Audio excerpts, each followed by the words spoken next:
What is time?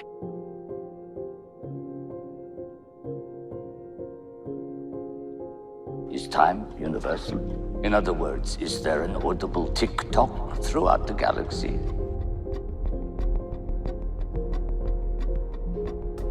The answer, my friends, is no.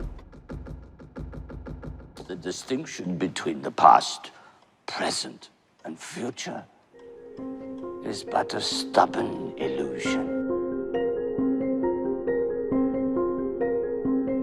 As you approach the speed of light, time continues to slow down. At the speed of light, time stops. Which means for a photon moving at the speed of light, when it is absorbed in your retina, it is the same instant it was emitted at the Big Bang 14 billion years ago.